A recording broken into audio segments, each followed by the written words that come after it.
이번 이야기는 길을 잃은 가족과 다시는 돌아오지 못한 남자의 이야기입니다.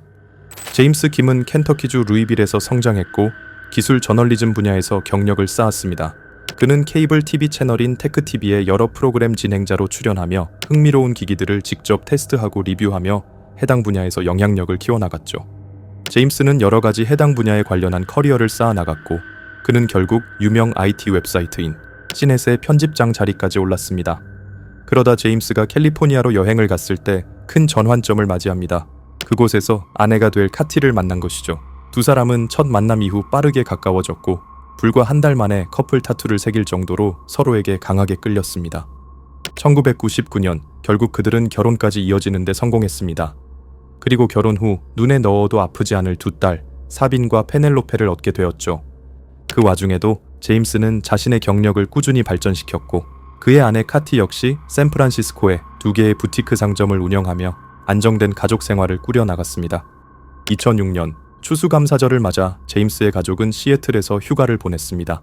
그리고 11월 24일 휴가를 보낸 제임스 가족은 샌프란시스코의 집으로 돌아가기 위해 길을 나섰습니다. 당시 두 딸의 나이는 4살 된 아이와 고작 생후 7개월밖에 안 된 아기였죠. 장거리 운전이 아이들에게 무리가 될까봐 그들은 며칠에 걸쳐 천천히 이동하며 중간중간 여러 곳에 들르기로 계획했습니다. 샌프란시스코로 돌아가는 첫날 밤 그들은 한때 이사를 고려하기도 했던 오리건주의 포틀랜드에서 숙박했습니다. 다음 날인 11월 25일 가족은 짐을 챙겨 오리건주 골드비치 인근에 위치한 투투툰 롯지라는 리조트로 향해 두 번째 날을 이곳에서 보내기로 했습니다. 그리고 다음 날 집으로 돌아갈 예정이었죠. 리조트로 가기 위해 그들은 캘리포니아와 오리건, 워싱턴을 잇는 주간 고속도로 5호선을 따라 몇 시간 동안 운전했습니다. 이후 오리건주 42번 국도로 갈아탈 예정이었는데 이들은 이 길을 놓치고 말았습니다. 되돌아가고 싶지 않았던 그들은 종이 지도를 보며 다른 길을 통해서 가기로 결정했습니다. 이 길은 베어 캠프 로드라고 불리는 길로 와일드 로그 황무지 지역을 가로질렀습니다. 지도상으로는 비교적 뚜렷하게 보이는 길이었고 경치도 아름다울 것처럼 보였죠.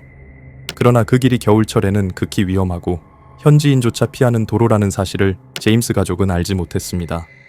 베어 캠프 로드는 매우 좁고 곳곳이 얼어 있었으며 이정표조차 거의 없는 가파른 산길이었기 때문이죠. 도로 입구에는 겨울철에는 통행이 제한되거나 폐쇄된다는 경고 표지판이 있었지만 제임스 가족은 이 표지를 미처 보지 못했습니다. 얼마 지나지 않아 도로는 점점 가팔라지고 눈이 쌓여가자 제임스 가족은 이 도로가 적절한 길이 아니라고 판단해 돌아가기로 했습니다. 하지만 되돌아가는 도중 잘못된 갈림길로 접어들게 되었고 42번 국도 대신 산림관리용 도로로 진입하고 말았습니다. 이 길은 익숙하지 않은 방문객들이 자주 착각하는 도로였으며 보통은 통행을 막기 위해 문이 닫혀 있었지만 안타깝게도 당시에는 열려 있었습니다. 산림관리국이 혹시 모를 사고를 우려해 임시로 문을 개방해둔 상태였던 것이었죠. 제임스 가족은 이 문을 통과하여 산림관리용 도로를 따라 약 40km를 더 들어가고 말았습니다. 그들은 점점 더 악화되는 도로 상황 속에서 자신들이 엉뚱한 방향으로 가고 있다는 사실을 전혀 알지 못했죠. 11월 26일 새벽 1시경 제임스 가족은 끝도 없는 도로를 지나가다가 겨울에는 도로가 폐쇄된다는 겨울철 도로 폐쇄라는 표지판을 발견했습니다.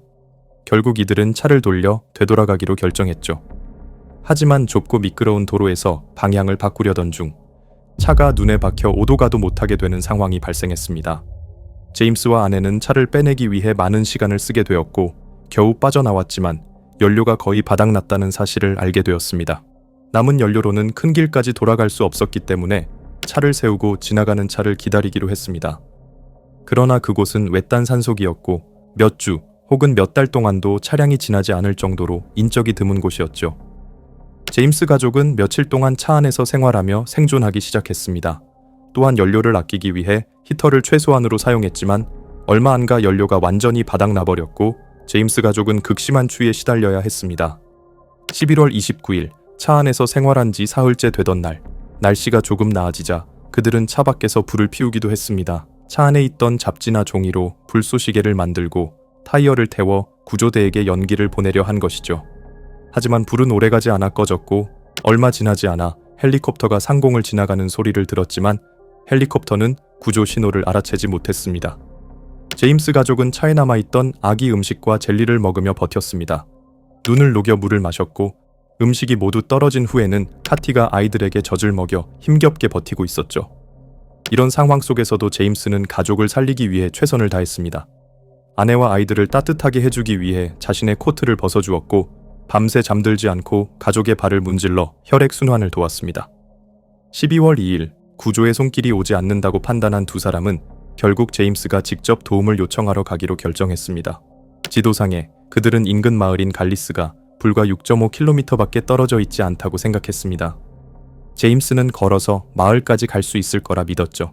그는 아내 카티에게 너무 멀리까지 가지 않고 적당한 거리에서 아무것도 찾지 못한다면 바로 돌아오겠다고 약속했습니다.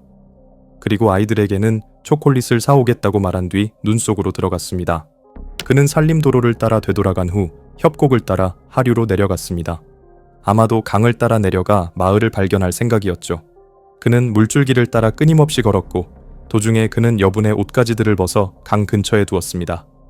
이는 일부러 자신의 흔적을 남기려 했을 수도 있지만 더 확률이 높은 것은 심각한 저체온증으로 인한 탈이 현상일 수 있습니다. 심한 저천증에 걸리면 실제보다 더운 느낌이 들어 옷을 벗는 행동을 하는 경우가 있기 때문에 이는 매우 위험한 신호였습니다. 차에 남아있던 카티는 남편이 돌아오지 않자 그에게 무슨 일이 생겼음을 직감했습니다. 그녀는 차에 쪽지를 남기고 두 딸과 함께 걸어 나갔지만 힘에 부치고 환각까지 보이자 다시 차로 돌아왔습니다. 12월 4일 구조에 대한 희망을 거의 포기했을 때 헬리콥터가 상공을 지나갔습니다. 아내는 필사적으로 손을 흔들었고 심지어 차에 있던 우산을 이용해 조종사의 시선을 끌기도 했죠. 하지만 헬리콥터는 아무 반응 없이 사라졌고 몇 시간을 기다려도 헬리콥터가 나타나지 않자 세 사람 모두가 절망에 빠져 있던 그때 다행히도 구조용 헬리콥터가 그들을 향해 착륙했습니다. 세 사람은 헬리콥터에 실려 다행히 병원으로 이송되었고 치료를 받을 수 있었습니다.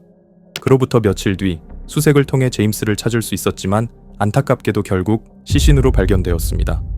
여기서 더 안타까운 점은 제임스의 가족을 찾는 수색은 제임스가 사망하기 전인 11월 30일 이미 진행되고 있었다는 점입니다.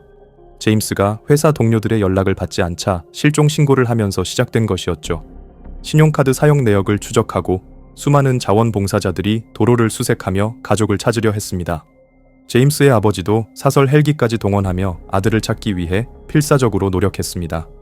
하지만 이들을 찾은 결정적인 역할을 한 것은 휴대전화 기록이었습니다. 한 엔지니어 팀이 이 소식을 듣고 경찰에 연락해 수색을 도왔는데 11월 30일 대기 상태가 일시적으로 변하면서 두 개의 문자 메시지가 전송된 것을 발견했습니다. 엔지니어들은 이 메시지들이 전송된 위치를 계산해 수색 범위를 베어 캠프 로드 주변으로 좁힐 수 있었습니다. 또한 세 모녀가 구조되었던 12월 4일 헬기 조종사 존 라쿠어는 뉴스에서 실종된 제임스 가족의 사연을 접했습니다. 근처에 거주하고 있었던 존 라쿠어는 그 즉시 직감적으로 베어 캠프 로드 상공을 비행했습니다. 그리고 결국 우산을 흔들고 있던 제임스의 아내를 발견하는데 성공한 것이었죠. 그리고 곧바로 경찰에게 연락해 정확한 위치를 알려주었고 구조용 헬리콥터를 실종 지점으로 보낼 수 있었습니다.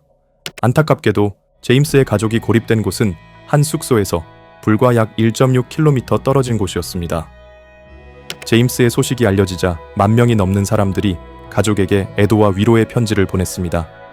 리조트로 향하다 길을 잘못 들어선 가족은 폐쇄된 도로에서 오도 가도 못한 채 자동차 안에서 버텼지만 마을을 찾기 위해 홀로 떠난 아버지 제임스는 끝내 사망하게 된 이번 사고. 오늘의 이야기는 여기까지입니다.